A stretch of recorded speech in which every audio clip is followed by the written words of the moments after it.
Hello, mga kamaster, maraming salamat po sa lahat ng tumatangkilik ng Number 1 Supreme Warrior. Paki-follow and subscribe mga master para sa mga susunod pang mga kabanata. Number 1 Supreme Warrior. Kabanata 1951. Kung tutuusin, mayroon silang napakaraming informal na mga disipulo upang kumilos bilang mga kanyan sa digmaan sa pagitan ng mga asosasyon ng clan. May kung anong kumislap sa mga mata ni Zeph habang nakataas ang isang kilay. Hindi niya inaasahan na ganoon kabilis ang paliwanag ni Jackie. Gayunpaman, kahit gaano pa siya kabilis, hindi pa rin niya mapipigilan si Zeph. Marahan siyang tumawa at humarap sa mga tao. Nakatanggap ako ng ulat mula sa isa sa aking mga disipulong mananakbo. Nakita kanyang kumakain kasama ang isang disipulo mula sa Muddled Origin Clan. Bukod pa riyan, maaari ding tumstigo si Warren na nakita kanya sa Muddled Origin Clan noon. Ang iyong argumento ay walang silbi kapag may mga photo mula sa dalawang saksi. Parang lohika lang sinabi ni Zeph at nagsimulang maniwala sa kanya ang mga hindi nakakaalam. Ang mga tao ay tumingin kay Jackie na may panunuya sa kanilang mga mata. Ikaw nakasuklam-suklam na especially iya. Ang mga taong may dalawang mukha ang pinakamasama. Ang lihim na lugar na puno ng mga mapagkukunan ay natuklasan ng Dul Sovereign Pavilion at ninakaw ng Muddled Origin Clan. Dapat mahiya ka sa sarili mo. Sigaw ng isang tao, novel drama. Oo. Ang Muddled Origin Clan ay tunay na kasuklam-suklam at walang hiya. Ano ang inaasahan mo sa kanila? Kunin ang taong ito, halimbawa, siya ay mukhang disente ngunit nagtatago ng isang masamang puso sa kanya. Huwag mo ngang isipin na makakalabas ka rito ng ligtas, asong Muddled Origin Clan. Maaaring hindi tayo mga disipulo ng Dul Sovereign Pavilion ngunit lumaki tayo sa ilalim ng kanilang proteksyon. Sisiguraduhin naming hindi ka makakatakas ng ganoon kadali. Ang sigawan na nagmumula sa karamihan ay walang katapusan at ang mga tao ay nagsisigawan na galit na galit. Nangangati na silang sumugod sa stage para parusahan si Jackie. Gayunpaman, nanatiling kalmado si Jackie sa harap ng lahat ng ito. Nanatili siyang tahimik na nakatayo sa harap ng obsidian as if all the raucous was nothing to do with him. Pinanliitan siya ng mata ni Zeph at mas tumaas ang evaluation niya kay Jackie. Alam niyang hindi niya magagawang manatiling kalmado gaya ni Jackie kung mababaligtad ang kanilang mga tungkulin. Patuloy mong sinasabi na nakita ako ng iyong alagad na kumakain kasama ang mga tao mula sa Muddled Origin Clan o nakita ako ni Warren na nakikipag-hangout sa kanila at hindi mo pa nabanggit kung saan nila ako nakita o iba pang mga partikular na detalye. Bakit hindi mo siya hilingin na pumunta dito para sabihin sa amin ang buong pangyayari? Tutal wala naman akong ginawang mali at inosente ako, mahinahong sabi ni Jackie na may bahid ng panlalamig sa tono. Malamig na tawa ni Zeph. Humanga si Zeph sa pagiging mahinahon ni Jackie ngunit naisip niya na wala siyang muwang para isipin na makakatakas siya sa akusasyong ito na itinanim sa kanya ni Zeph. Nakamit na ang kanyang layunin, hindi papayagang kumuha ng pagsusulit si Jackie. Aayusin niya na may maghahatid sa kanya kapag natapos na ang lahat ng ito. Hilingin mo ang alagad na harapin ka. Anong wishful thinking? Bakit kita aakusahan ng isang bagay na hindi mo ginawa kung ang tungkulin ko ay tiyakin ang kaligtasan ng Dul Sovereign Pavilion? Makatarungan lang para sa akin na pagbawalan kang kumuha ng pagsusulit kapag may isang bagay na hindi ka panipaniwala sa iyo. Hindi ka naman talaga kasing halaga ng iniisip mo. I suggest umalis ka agad sa lugar na ito at isuko mo na ang walang kwentang argumento mo, sabi ni Zeph.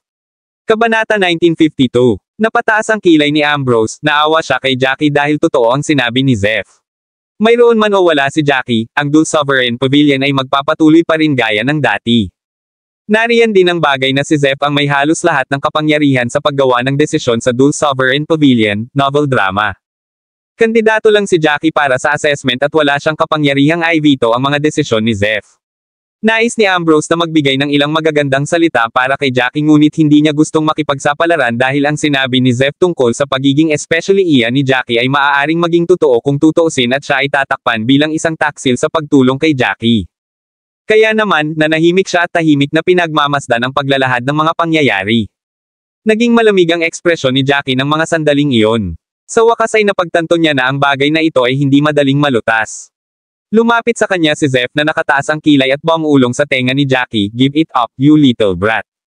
Bilang isang opisyal ng Dul Sovereign Pavilion, kung sasabihin kung hindi ka maaaring kumuha ng pagsusulit ay hindi ka maaaring kumuha ng pagsusulit. Ito ang makukuha mo sa pakikialam sa maling tao. Hindi man sinabi ni Zeph sa kanya iyon, nahulaan na ni Jackie ang nangyayari. Malamig siyang tumawa at tumingin ng patagilid kay Zeph na nakatingin sa kanya na parang langgam lang sa ilalim ng kanyang mga booth. Gaano man kalakas si Jackie, walang paraan na hahayaan siyang kumuha ng pagsusulit. Malamig na tumawa si Jackie at naglagay ng distansya sa kanilang dalawa. Ibinaling niya ang kanyang ulo upang tingnan ang galit ng mga mandurumog, pagkatapos ay tumingin siya kay Ambrose na kanina pa tahimik na nakatayo, at sa wakas ay sa tahimik na elderly. Sinigurado niyang nasa kanya ang tingin ng lahat at nagsalita, alam kong guguluhin mo ako ngayon. Huwag mong isipin na hindi ko alam ang ginagawa mo. Alam ko lahat tungkol sa deal na ginawa mo kay Warren. Alam mo sigurong kukunin ko ang Senador Genpil kaya gusto mo akong pigilan. Tutal, matagal ka nang nagnanasa sa Senador Genpil. Ang kanyang mga salita ay nanginginig sa lahat at hindi nila maproseso ang bagong impormasyon. Anong ibig sabihin ni Jackie? Ano ang deal na ginawa ni Zeph kay Warren?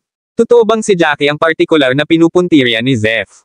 Nakatitig si Zeph kay Jackie sa pag-aakalang siya na ang pinakatanga sa mundo. Kilala niya si Jackie. Hindi siya madaling sumuko ngunit hindi niya inaasahan na aabutin niya ito ng ganito kailan niya naisip na nagkaroon ng pagkakataon si Jackie na makuha ang kanyang mga kamay sa Senador Genpil. Ni hindi niya gaanong kilala si Jackie. Ang dami niyang alam sa sinabi ni Warren sa kanya kahit napaka-eloquent. Hindi siya kailanman tumigil at nag-isip tungkol sa antas ng paglilinang ni Jackie. Ang kailangan lang niyang malaman ay tiyak na mas malakas siya kaysa kay Jackie. Pagkatapos ng lahat, siya ay isang opisyal ng Dul Sovereign Pavilion at siya, isang batang lalaki lamang. Hindi dapat magsinungaling ang isang tao kahit na sinusubukan niyang makawala sa isang sitwasyon. Saan ka ba nakakuha ng kumpiyansa para sabihing siguradong makukuha mo ang Senador Genpil mo? Tanong ni Zeph sabay tawa ng malamig. Kabanata 1953. Anong biro? Sino ka sa tingin mo? Ikaw ay isang maliit na manlalaban sa paunang yugto ng likas na antas. Sa tingin mo ba ay malalampasan mo ang dalawang master na nauna sa iyo at sindihan ang ikalimang ilaw ng obsidian? Novel drama. Nagpalitan ng tingin sina Ambrose at Elderly sa isa't isa. Pareho ang iniisip nila na ang mga bagay ay magiging mas hindi mahulaan. Sa ilalim ng entablado, muling pinag-usapan ng mga tao ang kanilang talakayan.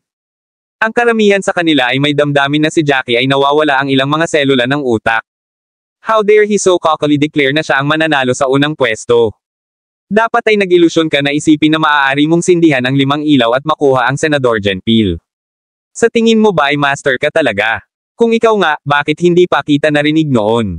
Oo, dapat kang magkaroon ng isang bagay na medyo mas kapanipaniwala kaysa dito. Hindi mo ako tinatamaan bilang isang taong kayang magpasindi ng 5 ilaw. Dapat mong bilangin ang iyong sarili na maswerte kung maaari mong sindihan ang ikatlong ilaw sa loob ng 5 segundo. Alam kong hindi naman kailangan magsinungaling pero sobra lang ito. Siya ang pinakamalaking tanga na nakilala ko sa buhay ko, maging sina Morten at Gerald ay hindi mas indi ang ikalimang ilaw. Tatakbo ako sa paligid ng square na hubot-hubad kung makuha mo ang iyong mga kamay sa Senador Genpil. Si Morten ay natatawa rin. Nag-enjoy siya sa buong drama. Ikaw ay walang muwang o bulag. Inubos ko na ang lahat ng lakas ko at nagawa ko lang na sindihan ang pang-4 na ilaw sa loob ng 9 na segundo. Sa tingin mo ba ay mas malakas ka sa akin? Siya ay isang kabuoang pangalawang klase na piraso ng Shea*T. Maging si Gerald, na kadalasang nagtatago sa mga ganitong sitwasyon, ay nakiisa sa saya. Hindi pinansin ni Jackie ang lahat ng ingay mula sa peanut gallery. Nanatili ang tingin niya kay Zeph. Alam ko ang sarili kong lakas. Gusto ko lang malaman mo na alam kung gusto mo ang Senador Genpil para sa sarili mo. Narinig kong binanggit ni Warren na ilalagay mo ang Senador Genpil sa iyong bulsa sa pagtatapos ng pagsubok. Siyempre walang kwenta ang Senador Genpil sa'yo pero hindi naman talaga para sa'yo diba? Para yan sa manliligaw mo.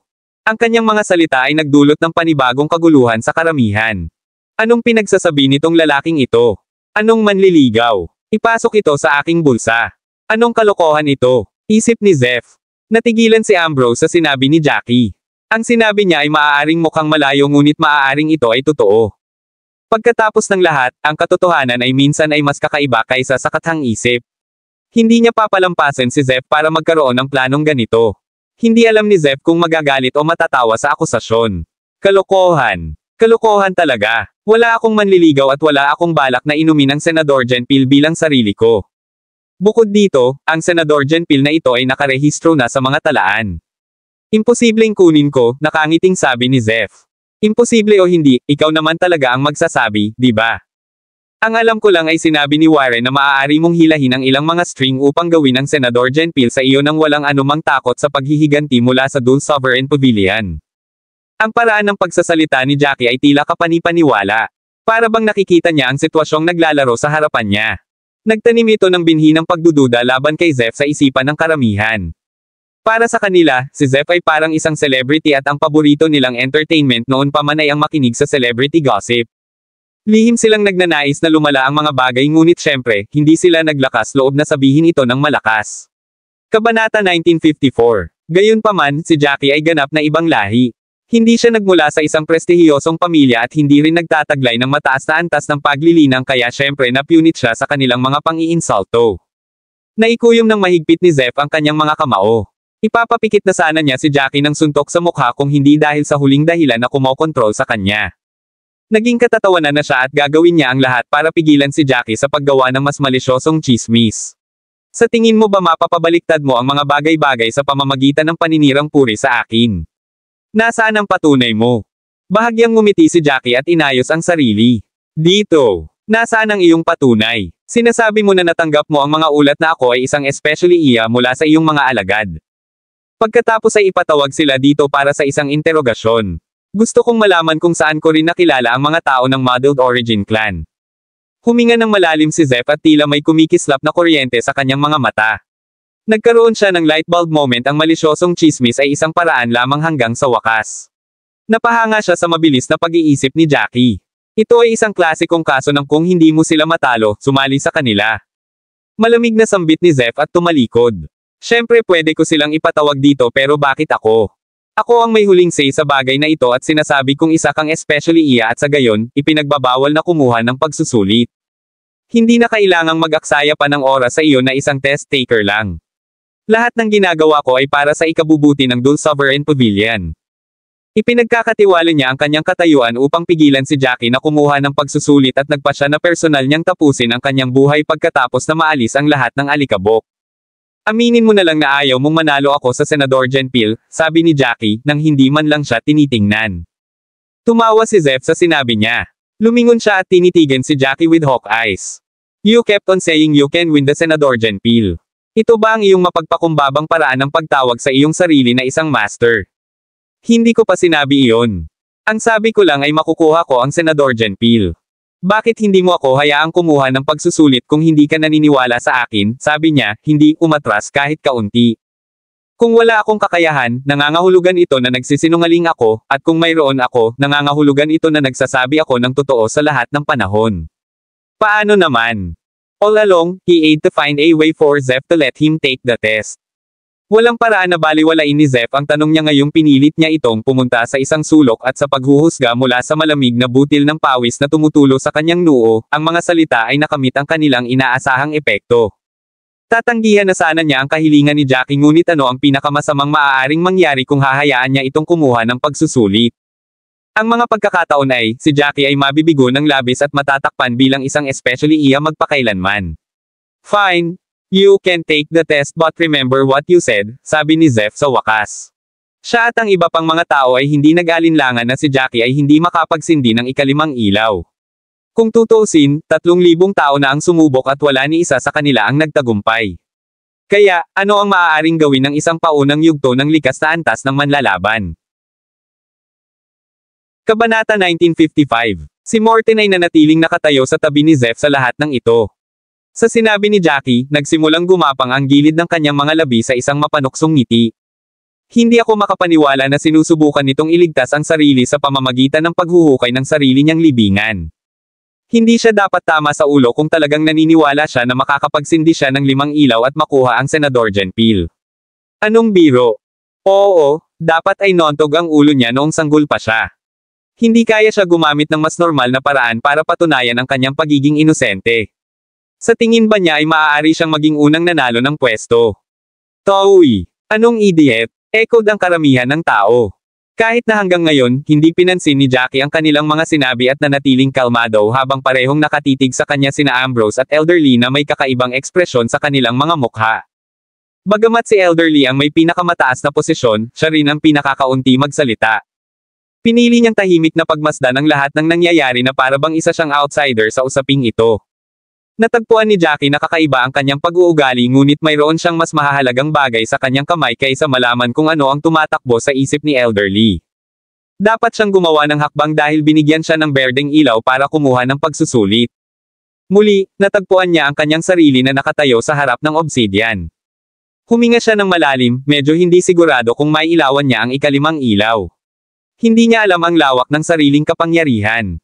Gayunpaman, sigurado siyang hindi siya magkakaroon ng problema sa pagsindi ng 4 na ilaw at iyon lamang ay sapat na upang bigyan siya ng grounds para makasama si Zeph. Ang mga kasanayan sa martial art ni Jackie ay hindi pangkaraniwang mga kasanayan dahil sila ay nasa pinakamataas na katayuan ng Diyos, na inilalagay siya ng higit sa mga naruroon. Ang mga elementary red level o yellow premium level na martial art skills ay walang halaga kumpara sa kanyang ultimate god status skills.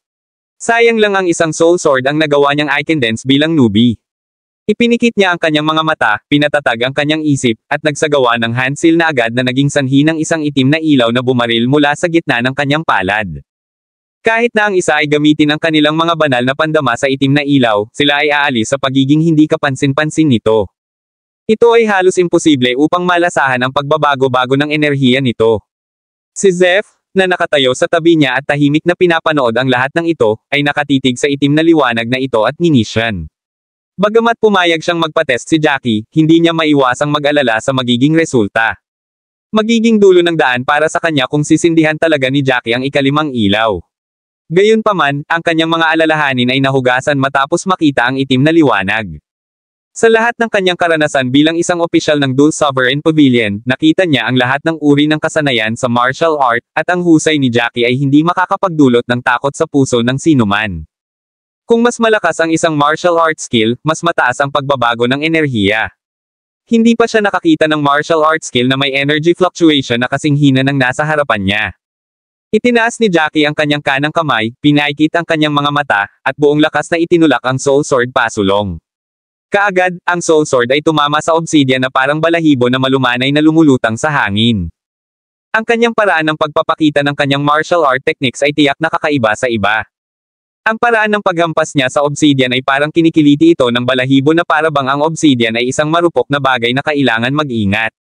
Nadama ng karamihan na ang kanilang mga hinala ay nakumpirma na mayroon talagang isang bagay na hindi tama sa isip ni Jackie.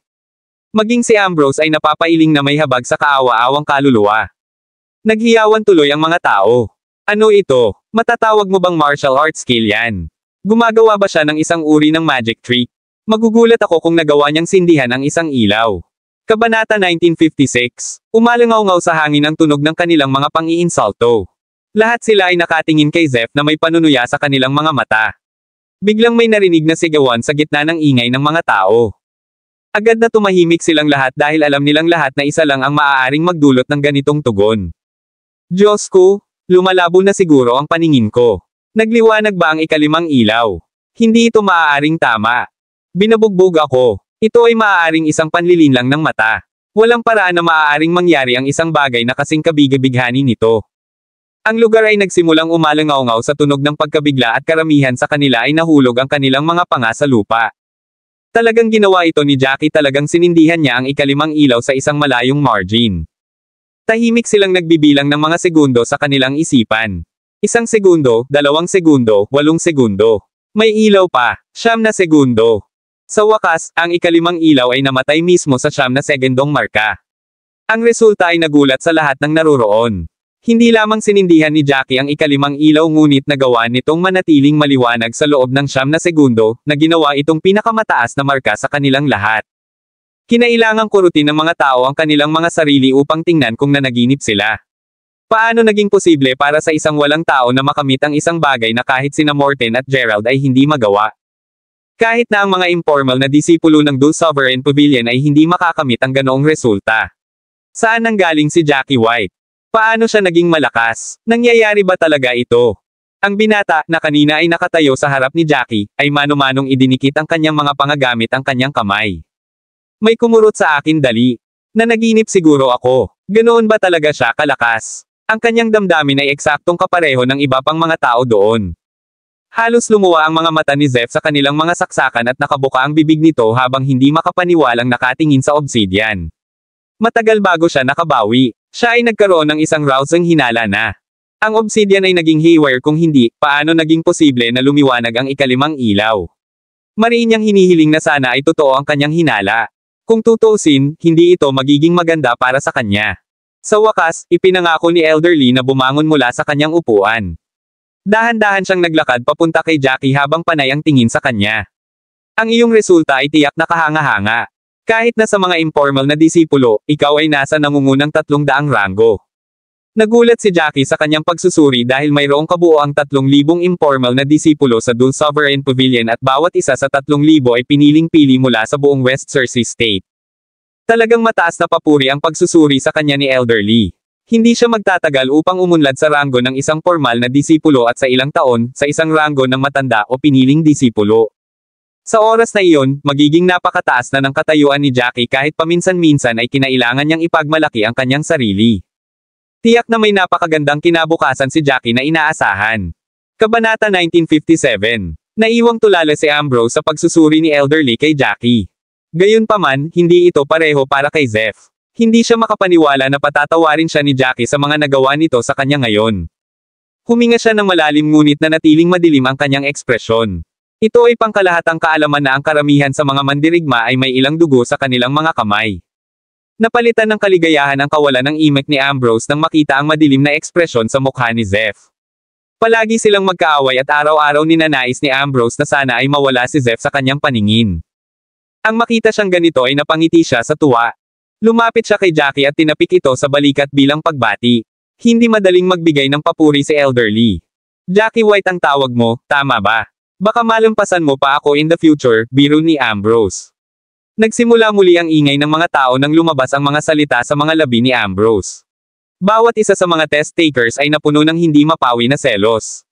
Narinig ko na ang Dul Sovereign Pavilion ay may humigit kumulang 3,000 informal na disipulo. Ang Jackie White na ito ay hindi pa isang tunay na informal na disipulo at siya ay nirerango na sa nangungunang 300, ibig sabihin ay mas malakas siya kaysa sa iba pang 70%. Postahan ako sa ilalim ng pangangalaga ng Dul Sovereign Pavilion, tiyak na magiging mainstay siya sa kanila sa lalong madaling panahon. Nakakadismaya kung gaano siya kalakas. Ang pagsali sa Dul Sovereign Pavilion bilang isang karaniwang informal na disipulo ay sapat na mahirap at gayunpaman ang taong ito ay nakapasa sa pagsusulit ng may maliwanag na kulay. Tiyak na tatambakan siya ng mga table toss at martial art technique kapag opisyal na siyang maging isang informal na disipulo. Ang inggit at pagkamangha ay bumauha sa puso ng lahat sa karamihan. Parehong tahimik sina Morten at Gerald na nagplanong pagtawanan si Jackie kapag nabigo siya sa pagsusulit, na may baluktot na ekspresyon sa kanilang mga mukha. Ang mukha ni Morten, lalo na, ay naging kulay ube sa galit. Nadagdagan pa ang kahihiyang dulot ni Gerald, pakiramdam niya ay lalo siyang pinahiya ni Jackie. Nanginginig ang buong katawan niya at ang pamaypay na hawak niya sa kanang kamay ay nagsimulang manginig din. Ang gulat sa kanyang mga mata ay unti-unting napalitan ng puot. Naisip niya na ngayon ang kanyang araw ng kaluwalhatian. Siya ang magpapasuko kay Gerald sa kanyang kagilahilalas na resulta at kasabay nito, ay nakuha ang atensyon ni Elderly. Ngayon, lahat ng iyon ay ninakaw ni Jackie. Nagngangalit siya at sinabing, saan nanggaling ang brat na ito? Bakit hindi ko pa siya narinig dati? Talagang iniisip ng lahat ang parehong tanong tulad ng iniisip niya. Ito ang unang pagkakataon na may nakarinig ng pangalang Jackie White. Akala nila siya ay walang kwenta. Sa huli, maaaring siya ang maging unang-unang yugto ng isang likas na antas ng manlalaban na makapagpapailaw sa 5 ilaw ng obsidian.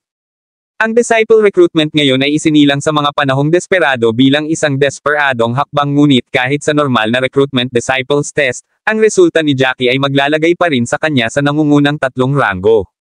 Maging ang mukha ni Gerald ay namumula na sa galit. Sobrang tiwala niya sa sarili niyang kakayahan pero kung ikukumpara kay Jackie, parang langit at lupa, iyon ay, walang kapantay, novel drama. Katulad nga ng sinabi niya, ang Senador Jen Peel ay sa kanya na ngayon, sabi ni Gerald. Dito, napagtanto ni Morten na walang sino man ang makahihigit kay Jackie ngayon. Kabanata 1958. Hindi lamang makakatanggap si Jackie ng Senador Jen Peel, kundi pati na rin ng isang solong tirahan, at 50 puntos ng kontribusyon. Di asterisk man siya. Patay na karne siya sa pagnanakaw ng dapat ay akin. Sigaw ni Morten. Siya ay nagngangalit sa paninibugho at nais na dalhin siya doon at pagkatapos ngunit sayang wala siyang kapangyarihan na gawin iyon. Si Jackie ay hindi naapektuhan ng pagsabog ni Morten. Masyado siyang narelieve sa pagkakaroon ng sarili niyang tanong kung kaya niyang sindihan ang ikalimang sinagot ng liwanag para maabala sa opinyon ng iba. Masaya rin siya sa katotohanan na ang kanyang Destroying the Void na kasanayan ay higit, mas malakas kaysa sa mga kumuha ng pagsusulit kahit na nagawa niyang i-condense ang isang Sword Soul lamang. Gayunpaman, hindi ngayon ang oras para sa pagdiriwang, mayroon siyang mas mahahalagang bagay na dapat asikasuhin. Malamig na nilinga ni Jackie si Zeph at nagsimulang sumili ang ngiti sa kanyang mukha. Official Griffin, napatunayan ko na ang aking kakayahan, ibig sabihin noon pa man ay nagsasabi ako ng totoo. Dapat aminin mo rin ang sarili mong mga pagkakamali. Ang mga salita ni Jackie ang nagpabalik kay Zeph sa kasalukuyan. Bigla niyang naalala na ilang saglit ang nakalipas, nag-away sila ng dila. Ang mga salita ni Jackie ay lumutang pabalik sa kanyang isip, kung wala akong kakayahan ay nangangahulugan ito na nagsisinungaling ako, at kung gagawin ko, nangangahulugan ito na nagsasabi ako ng totoo sa lahat ng panahon. Nilinaw ng kanyang resulta na nagsasabi siya ng totoo. Agad na nagdilim ang mukha ni Zeph dahil walang paraan para umamin siya sa mga akusasyon ni Jackie. Lahat ng mga paninirang puri na salita pagsunod sa Senador Genpil na ibibigay sa kanyang kasintahan ay puro kalokohan. Mawawalan siya ng posisyon kung aaminin niya ang lahat ng iyon. Dito, nagsimula siyang magpanik. Ang pagkapanalo sa unang pwesto ay nagpapatunay lamang na mayroon kang malakas na kakayahan. Hindi ito nagpapatunay na hindi ka especially iya. Ang iyong akusasyon sa akin ay sinadya upang magamit bilang isang distraction para sa iyong sariling maling gawain. Hinding-hindi ako papayag na hayaan kang kumuha ng pagsusulit kung alam ko ang tungkol sa iyong kapangyarihan. Natawa si Jackie sa desperadong pagtatangka ni Zeph na hukayin ang sarili sa butas na hinukay niya para sa sarili. Sa paningin niya, para siyang basura. Tumanggi kang sumang-ayon na hayaan akong kumuha ng pagsusulit dahil hindi ka sigurado sa aking kapangyarihan. You won't dare to do the same thing to Morten and Gerald because they had the backing of the clan and some influential people. Gayunpaman, ako ay isang walang tao at gusto mo akong alisin kapag nalaman mo ang tungkol sa aking kapangyarihan. Alam mo namang hindi kita kayang labanan kung inakusahan mo akong especially iya, novel drama.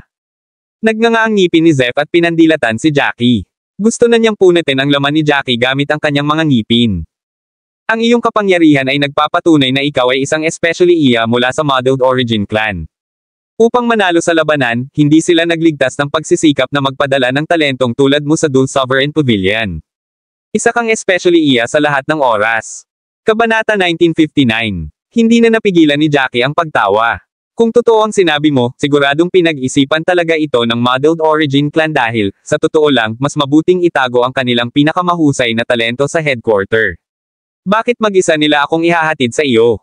I swear inosente ako. Kung hindi ka naniniwala sa akin, maaari mong tingnan ito.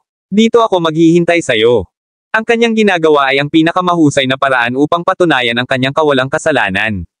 Walang magiging magnanimous kung talagang especially iya sila. Mahirap para sa kanya na baligtarin ito kung hindi niya nakuha ang atensyon ng mga nakatataas sa Dul Sovereign Pavilion sa pamamagitan ng kanyang pagpapakita ng kapangyarihan kung gayon magagawa ni Zeph ang lahat sa kanya nang walang nakakaalam. Gayunpaman, iba na ngayon. Napatunayan niya ang kanyang halaga kaya tiyak na makikialam ang Dul Sovereign Pavilion sa usapin. At saka, sigurado siya sa pagiging inosente niya. Walang paraan na anumang ebidensya laban sa kanya ay lalabas. Humarap si Jackie sa karamihan at sinabing, may kaaway ako. Nabanggit ko na siya dati at ang pangalan niya ay Warren Alexander. Siya ang nasa likod ng lahat ng ito. Sigurado akong makakahanap ka ng katibayan ng kanilang sabuatan kapag ang isang pagsisiyasat ay isinasagawa. Dapat hanapin ang katotohanan anuman ang mangyari. Tumingin si Elderly kay Jackie na may hindi matukoy na ekspresyon at sinabing, magpapadala ako kaagad ng isang tao na magsagawa ng investigasyon. Kung totoo ang sinasabi mo, tiyak na malilinas namin ang iyong pangalan. Ikaw naman, Officer Griffin, mananatili ka sa samahan ng clan ng walang pakikipag-ugnayan sa labas ng mundo.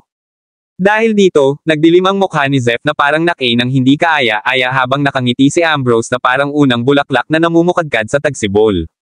Sumasang-ayon ako na ang isang pagsisiyasat ay dapat isagawa ngunit ang pagsubok ay dapat ding magpatuloy. Sa mga hindi pa nakakakuha ng pagsusulit mangyaring umakyat sa entablado. Kung walang iba, tatapusin natin ang pagsubok ngayon. Isa-isang umakyat sa stage ang mga kinakabahan na test takers para pamwesto sa harap ng Obsidian. Para naman kay Jackie, natural lang sa kanya na tumayo sa likod ni Ambrose dahil kahit ano pa ang sabihin, nakapasa siya sa pagsusulit at opisyal na informal na disipulo ng Dul Sovereign Pavilion.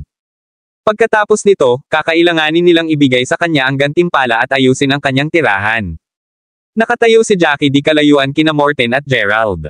Mapait ang kanilang mga ekspresyon habang nararamdaman nilang sila ang pinagtatawanan ng lahat. Lahat ng yabang na iyon at 4 na ilaw lang ang nakasindi. Ang masama pa ay na-upstage sila ng hindi kilalang tao. Muling nagalab ang kanilang galit nang maisip nila ito, novel drama. Sinaman ng tingin ni Morten si Jackie. Inilipat niya ang lahat ng galit niya kay Gerald kay Jackie na itinuring niyang number 1 public enemy. Huwag mong isipin kahit isang segundo na magiging smooth sailing ang lahat para sa iyo ngayong na-recruit ka na sa Dul Sovereign Pavilion. Maaaring mangyari ang mga aksidente anumang oras, kahit saan. Ang kanyang tono at mga mata na puno ng puot ay nag-iwan kay Jackie na walang puwang para sa pagdududa kung ano ang ibig niyang sabihin. Gayunpaman, hindi niya ito pinansin at hindi siya magsisimula ngayon. Totoong si Morten ay isang malakas na manlalaban ngunit ang kanyang makitid na pag-iisip ay isang malaking turn-off para sa sinuman. Hinding-hindi siya pagbibigyan ni Jackie dahil alam niyang kung magbibigay siya ng 1 pulgada, aabot siya ng 1 milya. Tsaka bakit pa siya susuko kung talagang dapat niyang sipain siya sa lupa? Kabanata 1960. Malamig na tumawa si Jackie, hindi umaatre sa provocation. Sino ba talaga ang mahuhulaan kung ano ang mangyayari sa hinaharap? Alam kong hindi ko kaya. Gayunpaman, masasabi kong may katiyakan na nakita ng lahat kung paano mo nabigo na sindihan ang ikalimang ilaw pagkatapos ng lahat ng iyong pagmamayabang. Parang nagseselos ka sa akin. Pero anong silbi ng pagiging seloso? Wala kang karapatang magsalita sa akin ng ganyan pagkatapos mabigong sindihan ang ikalimang ilaw. Ang Senador Jen Pil, ang mga kontribusyon na puntos, at ang nag-iisang tirahan na tamo ko ang lahat ng iyon sa aking sariling kapangyarihan. Lalong nagdilim ang mukha ni Morten na parang may pinilit na kumain ng Shea Asterisk tea. Wala pang nagsasalita sa kanya ng ganyan dati. Kailanman. Bawat salita ni Jackie ay parang kutsilyong tumutusok sa puso niya. Nanginginig na ang buong katawan niya at ang mga sulok ng labi niya ay hindi na napigil ang kumikibot. Mas pinandilatan pa niya ng mata si Jackie. Gayunpaman, nanatiling walang pakialam si Jackie kahit gaano pa siya titigan ni Morten.